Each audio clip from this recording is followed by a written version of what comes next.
Good morning, Mom. My name is Kirsten Liebelt. I am a Minnesota mom of 3 adult children, and we homeschooled for 20 years, and everybody survived. It's very important to know that. Okay, so who else wants less chaos in their day? I'm going to be super honest.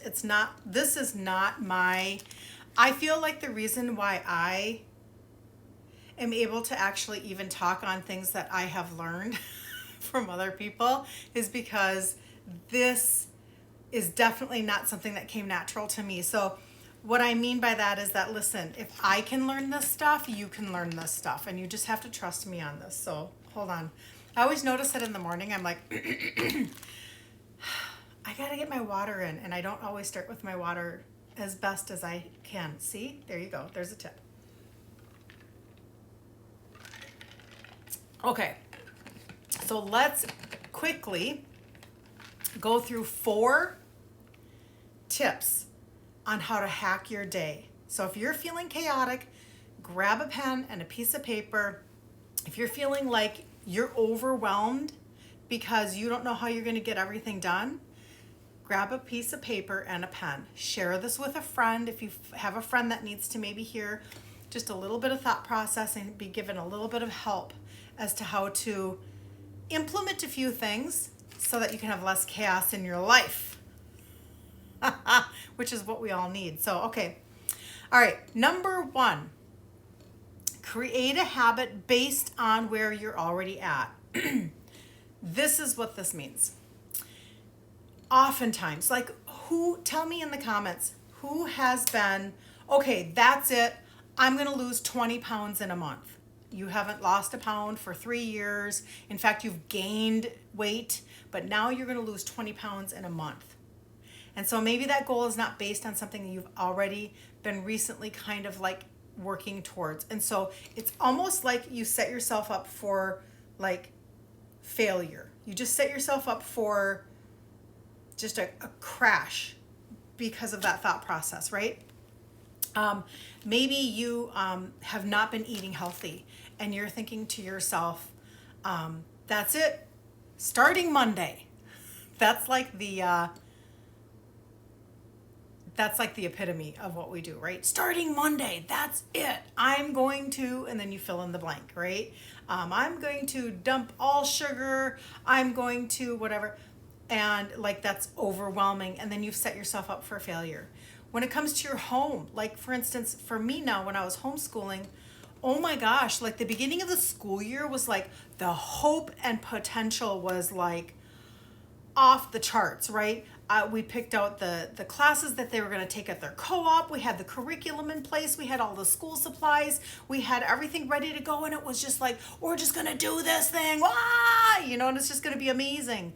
But the truth is that success in those arenas, in any arena, whether it has to do with how you're eating, whether it has to do with, I forget what my first example was, or whether it has to do with your school. You have to, how do you eat an elephant? One bite at a time, right? So it comes down to your daily pieces. So it's just success principles are the same no matter what. So what have you been good at so far? They're making noise. Have you been good at daily starting at a certain time, but it falls apart in the afternoon? Then capitalize on that. And that takes me to my next point, which is create an anchor to something that you are already doing in the day. Create an anchor to something that you are already doing in the day. So what that means is if you're wanting to get in a motivational podcast, or you're wanting to get in a sermon, you're wanting to get more something for yourself, let's just say. Learned this a long time ago from Terri Savelle Foy. She's a really good resource for you, by the way. Terri, Terri, Savelle, Savelle, Foy. She is amazing. I think her slogan is she's the cheerleader of your dreams. But she teaches you so many pieces to like organization and stuff. But one of them is she would say that she started One morning she needed to change her life. And so one morning she pressed play on her CD player. That's a machine that plays music and or because you guys are young. I'm assuming anyway, but she would press play every single morning. She would brush her teeth and she would press play.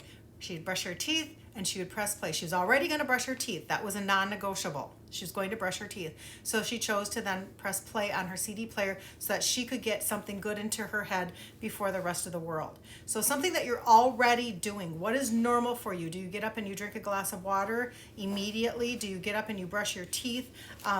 Maybe every single day you're going for a walk, or maybe trying to think of some other examples, or maybe every night. Let's go to the evening. Maybe every night you are already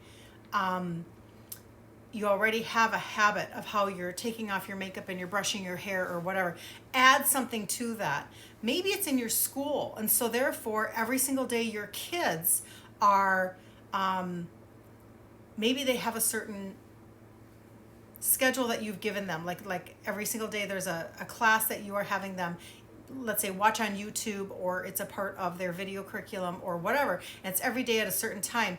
What can you anchor to that something that you're already doing that makes it feel like it's, first of all, it's anchoring it so that it's making it a heavier habit, a stronger habit, but also too, then it's maybe more realistic for you and you're starting to multiply your time.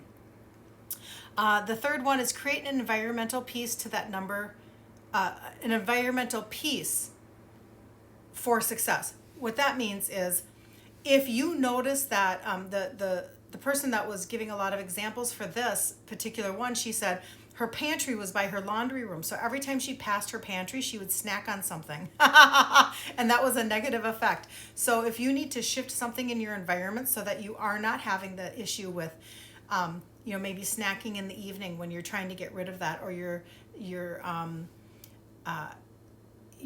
have these defaults that you're recognizing. So the first step is to recognize the default, recognize what you're leaning towards constantly, and then shift that environment. So if it's not working for you to have your devotional time in the morning in bed because you're falling asleep, then you have to change your environment. If your pantry is next to your laundry room and you're constantly walking by it and snacking, you need to maybe change your routine, or I don't even know, like clean out your pantry. But shift something in your environment, and that can make such a big difference. When you shift your environment, you can really, you can create brain space and you can divert your habits. And so sometimes we just have to do that. People are not born with perfect habits. I think that's a really interesting thing that we believe, is that, oh, those people are just naturally organized. Probably not. Those people just have natural willpower. No, you learn these things one step at a time. The last one is to then recognize your consistency. Recognize it. Write it down. Celebrate yourself daily. Like, maybe you need to have a calendar where you write down, instead of writing down a list that you're checking off, which again, it's good to put things into your calendar, but maybe instead of just maybe you're writing them down as you're winning and you're celebrating yourself. Recognize your consistency, because if you don't praise yourself, if you don't pat yourself on the shoulder, then who else is going to? Or maybe you're going to wait for a really long time for somebody else to do that and to tell you that they're proud of you, when you just need to be proud of yourself. Does that make sense? So the recap is, create a habit based on where you are already at in progress. Don't set the sky for your goal and then crash down and wonder why you didn't make it. What have you already been doing? And let's just ramp that up a little bit. Create an anchor to something that you're already doing in the day so that you can solidify a habit and that you can make it stronger. And also too, because then that's creating, you're not feeling maybe so overwhelmed that you're adding something to your life, because maybe you aren't adding something to your life. Maybe you are just multitasking in that moment of something that can be multitasked and nothing is sacrificed. Number 3, create an environmental piece to your puzzle. Shift something in your universe. How you're doing something, where you're doing something. If your location, when you're sitting down and trying to accomplish something, isn't working for you, shift it. Change your environmental piece. What are the distractions that are coming at you, or what are the temptations, or what are the frustrations? And just shift that out. And then the last thing is be proud of yourself for your consistency. Stop being so freaking hard on yourself all the time. You have to find your grace rhythm. You have to find that, because this is a marathon and it's not a sprint when you're homeschooling your kids. It is a marathon, not a sprint. So what do you want to maybe just implement between now and, let's just say, December 1st? Like, let's just go to December 1st, so that for those of you who are taking the month of December off, or you are wanting to do something complete, like a completely different unit study, maybe you're shifting at the beginning of December. Let's go from here to December 1st. And then make sure you're proud of yourself. And don't assume that everybody else has their life together, because I'm guaranteeing you they don't. I don't care what their Instagram looks like. I don't care. Everybody has to learn this stuff. Nobody is born with a perfect organizational, consistent gene. We all have to practice it. We all have to be intentional about it. And then we all get to see the results of what we are doing, positively or negatively. So there you go. Have a really great day. I hope that these will help you to have less chaos in your life. And please, if you're on YouTube, subscribe. Share this with somebody that you know could use this.